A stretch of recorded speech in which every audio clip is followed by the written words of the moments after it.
Hello and welcome.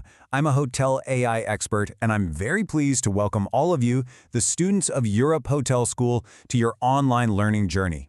We're here to support your professional growth in the hospitality industry, and today we're diving into a topic that is absolutely essential: cultural sensitivity. All right, here's what we'll be covering. We're going to start with the big picture, looking at the global guest experience. Then, we'll get really clear on what cultural sensitivity actually means.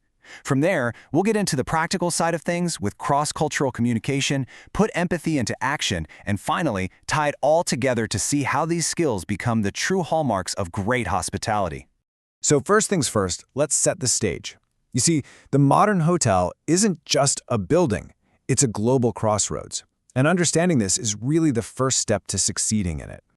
Just think about it for a second. Your guests are arriving from an incredible range of cultural backgrounds. Each one comes with their own unique communication styles, their own expectations for service.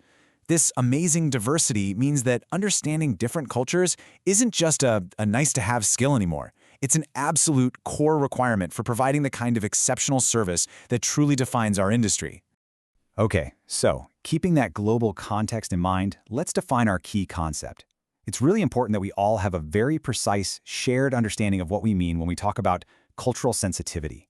So here it is. This is the core definition we're going to be working with. I want you to think of it as an attitude. An attitude of awareness and respect.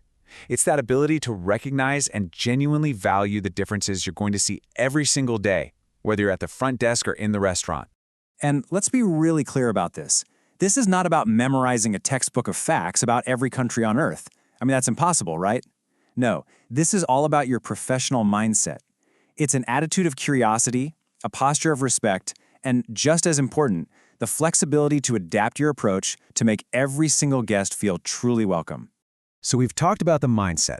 Now let's transition from that mindset to the mechanics. How does this attitude actually translate into practical, effective communication skills?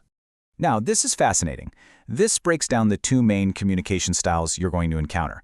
You'll have guests from direct cultures who really value clarity. They just get straight to the point. But to a guest from an indirect culture, that same directness might feel a bit abrupt, maybe even rude. For instance, a guest who values indirectness might say, "Well, that seems a little difficult," when what they actually mean is a very clear no. Recognizing these kinds of subtleties is a key professional skill that can prevent some major misunderstandings. So, what do you do when you're just not sure? Well, this slide gives you a simple, safe, and incredibly effective playbook. The rule is simple. When in doubt, always start formal. Use titles like Mr. or Miss, and then you listen, you observe. If your guest starts to become more casual, you can then respectfully match their style, adapting your approach to build that comfortable rapport. And you've got to remember, this goes way beyond face-to-face interactions. When you're on the phone, you can't see body language, of course, but you can definitely hear the pacing and the tone of voice. Does the guest speak quickly, or do they have a slower, more deliberate pace? Listening for these cues and matching their tempo can make the whole interaction feel so much more harmonious and respectful. But, technique on its own is never enough. Real, true communication is powered by empathy. It's that ability to understand a guest's situation and make them feel truly seen and supported. Think about it. Many of your guests will be speaking in a second or even a third language. That can be stressful for them. It can be tiring. Your job is to make it easier. So use clear, simple sentences. Stay away from slang or industry jargon that they probably won't understand. And maybe, most important of all, be patient.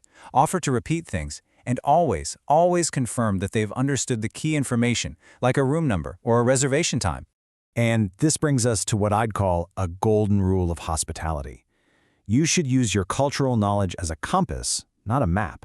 It gives you a general direction, but it doesn't predict the entire journey. Never, ever assume a guest will act a certain way just because of where they're from. You must always treat them as an individual first.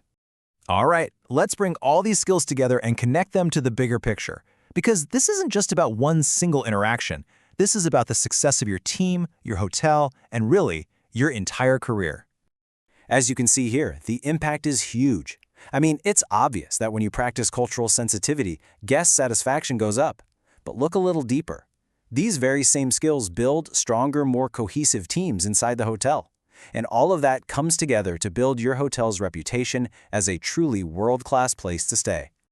I want you to remember that this isn't a skill you just learn once and then you've mastered it forever. No, it's a continuous journey. Every guest, every colleague, every single interaction is a new opportunity to learn, to observe, and to reflect on how you can get even better. This commitment to growth is what makes a true hospitality professional. So, I will leave you with this question to carry with you into your careers. This question, this is the heart of what we do. Let it guide every conversation you have and shape the exceptional service you're going to provide. Thank you for your attention.